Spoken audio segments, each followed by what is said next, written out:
शिव कथा कह रही है। हमने अभी तक क्या देखा? उसने हमारा बुरा कर दिया, किसी ने हमारे दरवाजे पर नींबू पटक दिया, किसी ने हमारे दरवाजे पर मिर्ची पटक दी। कहाँ हम पड़े हैं? इतने चतुर होने के बाद, इतने विद्वान होने के बाद भी आज भी हम उस भ्रम में पड़े हैं कि किसी ने नींबू काट के पटक दिया, किसी ने मिर्ची काट के पटक दी। अरे तुम्हें दरवाजे पर लिख देना चाहिए, एक नींबू से काम नहीं चलेगा, 12 नींबू एक साथ पटको तो अचार डाल के खा जाऊंगी। किस भ्रम में जी रहे हैं?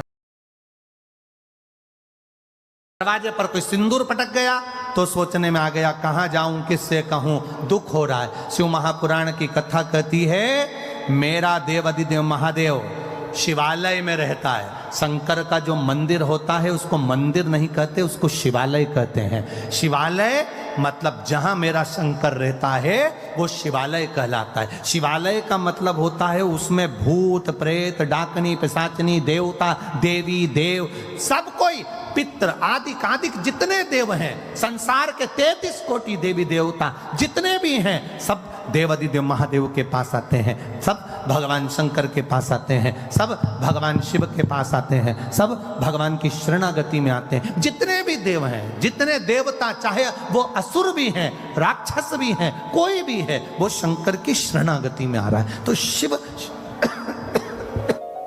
में निवास कर रहे हैं, शंकर भगवान शिवालय में रह रहे हैं, सब कुछ है वहां, सब विराजमान है वहां पर, कोई खाली, सब बैठे। अब तुम रोज एक लोटा जल चढ़ाने के लिए शंकर जी के मंदिर जा रहे हो, तुम रोज एक लोटा जल चढ़ाने के लिए देवाधिदेव महादेव के द्वार पर जा रहे हो, तुम रोज एक लोटा जल चढ़ाने के लिए शंकर के दरवाजे पर जा रहे हो। शिव जी का चढ़ा हुआ जल तुम थोड़ा सा झेल कर घर ला रहे हो, लाते हो कि नहीं लाते?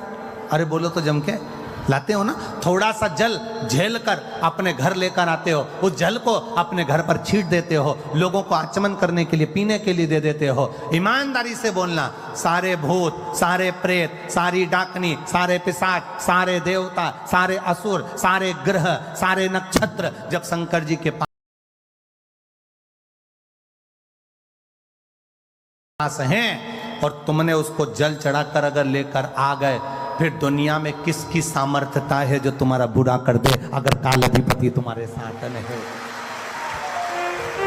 अकाल मृत्यु वो मरे जो काम करे चंडाल का, काल उसका क्या बिगाड़े जो भक्त हो महा काल का। जो शिव की आराधना करता है, शंकर की उपासना करता है, शिव तत्व को जो जानता है, शंकर के मंदिर जाना जिसने चालू कर दिया, शिव की आराधना करना जिसने चालू कर दिया, शंकर का गुणगान करना जिसने चालू कर दिया, फिर ये ना सोचना कि किसी ने नींबू पटक दिया, किसी ने मिर्ची पटक दी, कहीं उसको भूत आ गए तो कहीं उसको प्रेत आ गए। ये सब ढोंग और प्रपंच और छल से दूर हो जाओ। जो शंकर का है वो जानता है कि शिव शमशान में निवास करते हैं और वो शमशान कोई साधारण सी जगह नहीं, वहाँ सब मेरे बाबा का दिया हुआ, उसकी दृष्टि में सब सम है, इसलिए उसका नाम शमशान है। वहाँ कोई बड़ा नहीं, कोई छोटा नहीं।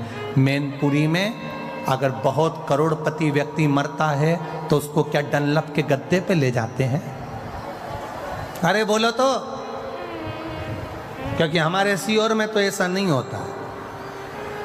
तुम्हारे यहां पर अगर होता हो तो बात दूसरी है। वो करोड़पति व्यक्ति मरा तो क्या उसको डनलप के गद्दे पे ले जाएंगे? करोड़पति व्यक्ति मरा तो उसको अर्थी पर सुला रहे हैं और गर्मी पड़ रही है तो 2-4 एसी के पकड़ कर ले जाएंगे साथ में। करोड़पति व्यक्ति मरा तो क्या उसको चेन अंगूठी मोबाइल पर्स सब देकर भेजेंगे? अगर करोड़पति व्यक्ति मरा तो क्या उसको लैपटॉप देकर भेजेंगे? करोड़पति व्यक्ति मरा तो क्या उसको बादाम खिलाकर भेजेंगे? शिव महापुराण की कथा कहती है शंकर के दरवाजे पर उसका नाम है शमशान।